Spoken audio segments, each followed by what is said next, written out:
आणि आता पाहूयात लोकसभेचा महासंग्राम। दक्षिण मुंबई लोकसभेच्या जागेवरून महायुतीमध्ये रस्सीखेच। भाजपकडून राहुल नार्वेकरांच्या नावाची चर्चा, तर शिंदे गटाकडून यशवंत जाधव दक्षिण मुंबईतील उमेदवार पोस्ट सोशल मीडियावर व्हायरल। भाजपच्या पहिल्या 20 उमेदवारांच्या यादीमध्ये गडचिरोली आणि भंडारा गोंदियाच्या उमेदवारांची घोषणा नाही।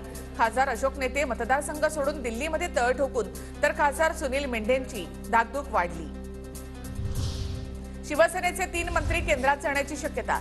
छत्रपती संभाजीनगरमधून संदीपान भुमरे, धाराशिवमधून तानाजी सावंत, तर यवतमाळ वाशिममधून संजय राठोड लोकसभा निवडणूक लढणार, सूत्रांची माहिती।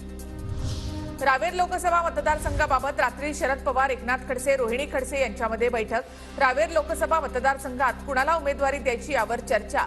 भाजपकडून खडसेंच्या सुनबाई रक्षा खडसे यांना पुन्हा एकदा तिकीट। रावेर लोकसभा मतदारसंघातही नणंद भावजय लढत होण्याची शक्यता।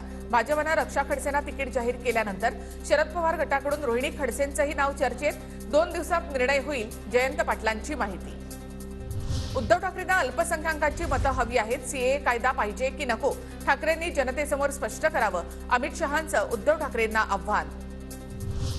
भाजप आता भाडोत्री जनता पक्ष।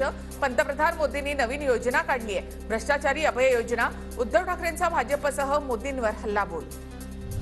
बारामतीमध्ये बॅनर वॉर। अजित पवारांच्या उद्घाटन कार्यक्रम कमानी शेजारी सुप्रिया सुळेंचा बॅनर।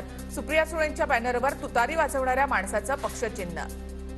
उपमुख्यमंत्री देवेंद्र फडणवीसांनी घेतली गोपाल शेट्टींची भेट। मुंबई उत्तरमधून शेट्टींचे तिकीट कापून पियुष गोयल यांना उमेदवारी दिली। तिकीट कापल्यानंतर फडणवीसांकडून समजूत काढण्याचा प्रयत्न।